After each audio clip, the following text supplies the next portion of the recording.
Okay, welcome to Devolution magazine. I'm here with Apollyon from the new band Coffin Storm. Also, you'll know him from Aura Noir. Thank you for being with us today. Um, you're you're a new band consisting of a trio of Cobaltan veterans from Norway. Mm.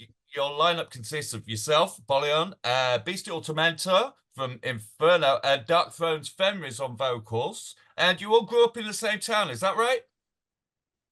Yeah, Yeah. that's right. We didn't meet until because I don't know. There's like five different elementary schools where we're from, and we all went to different ones. So, and three different. What will that be? Secondary something Mm. from the age 13 till 16, 17. So we all went to three different ones, and we met in college. Basically, me and Bestial Tormentor, or Ola, as I like to call him.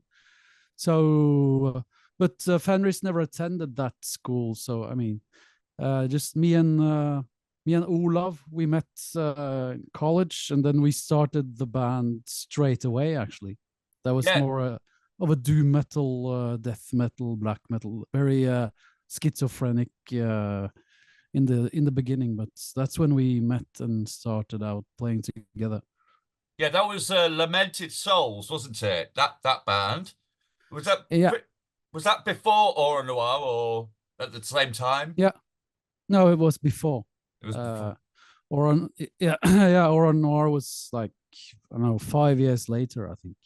Right, So right. this was back in 1990, the Lamented Souls. Brilliant. And so what Yeah. was your first impressions of each other at college? Like were you immediately friends or were you a bit wary or No, I had seen him before, around, so no, pretty, and we had some common friends. I used to play football, and he was like best mates with one of the guys on my team, so I knew of him, but not, I think quite immediately best friends. awesome. Awesome. But Yeah, you're obviously known for your work in the hugely influential black metal act Au Noir.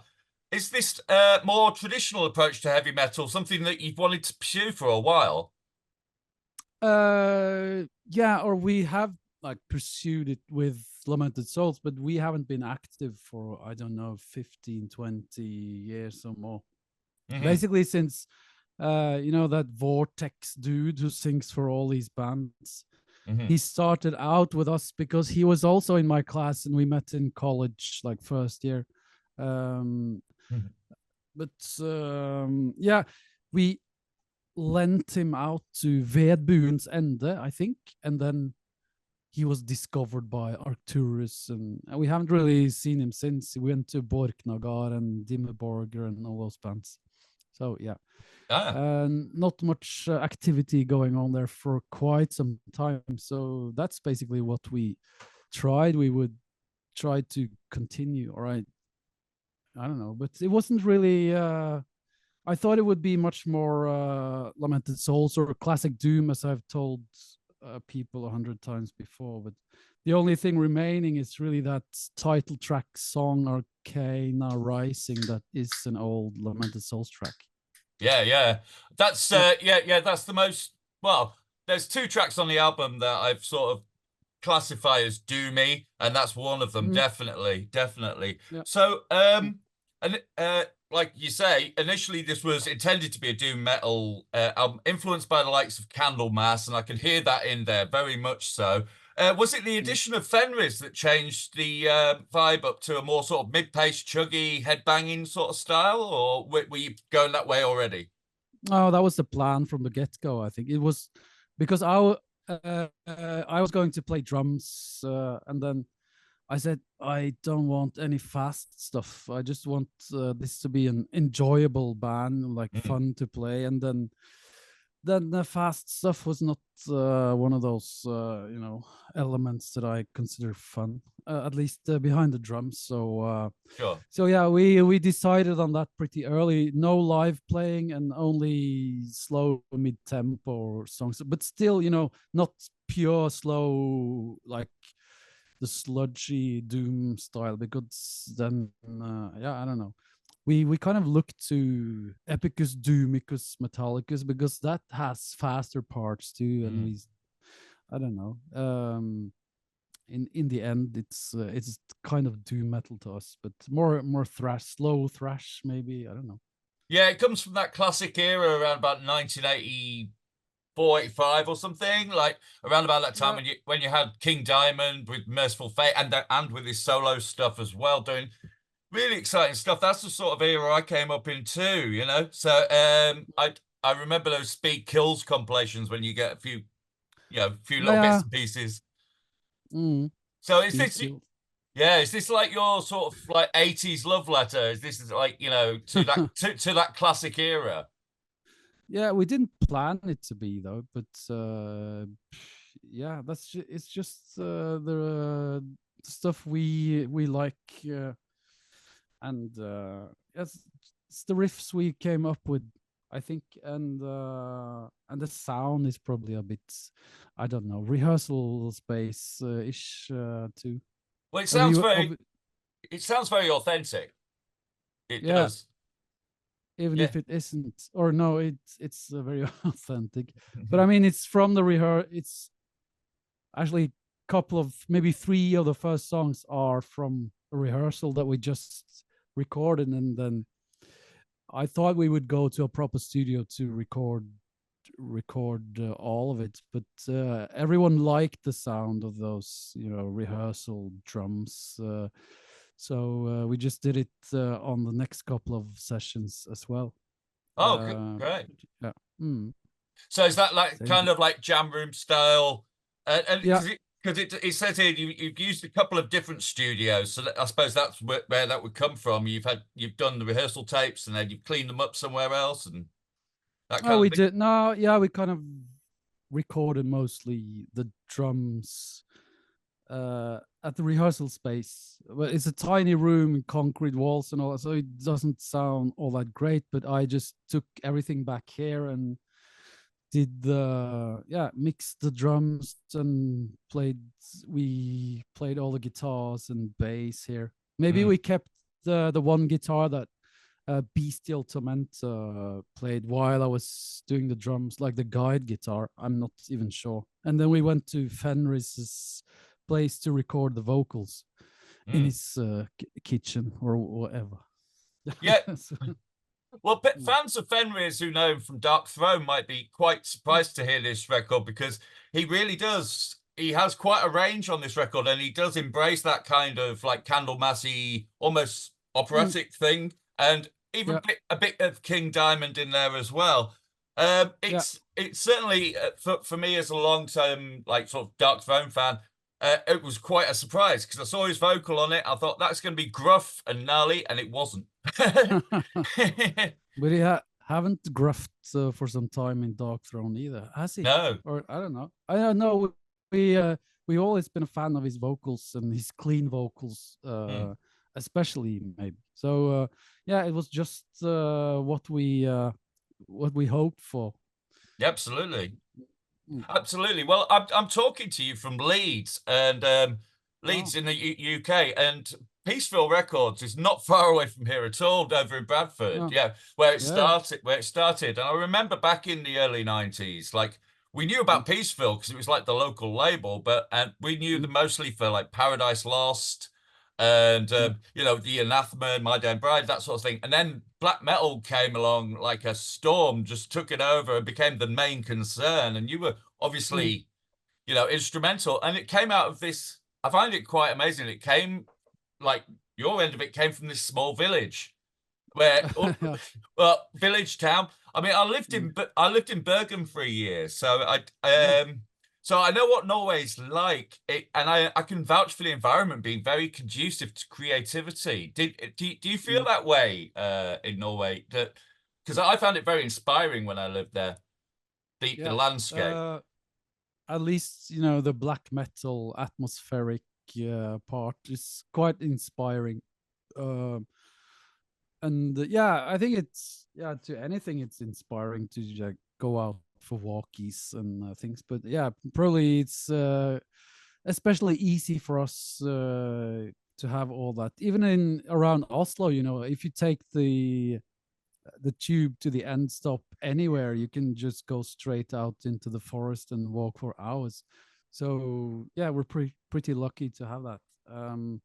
But I don't know, Aura Noir and stuff has never, and maybe not even Coffin Storm is not particularly inspired by nature and thing. Is it now, or is it more rural? I don't know, man.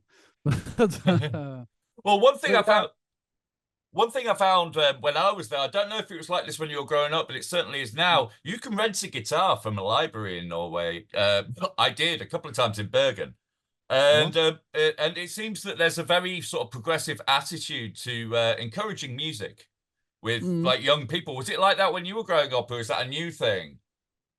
No, we had this youth club, Colbolton. I think we had two of them. So it was pretty easy to have like a couple of hours a week to rehearse at least. And I believe they lent out guitars and stuff too. You couldn't take them home though, or or at the library.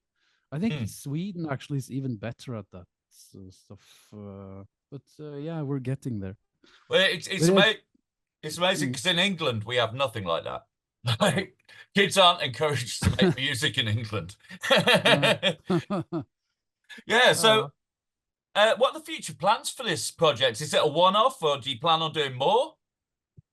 We made lots more before the album was finished.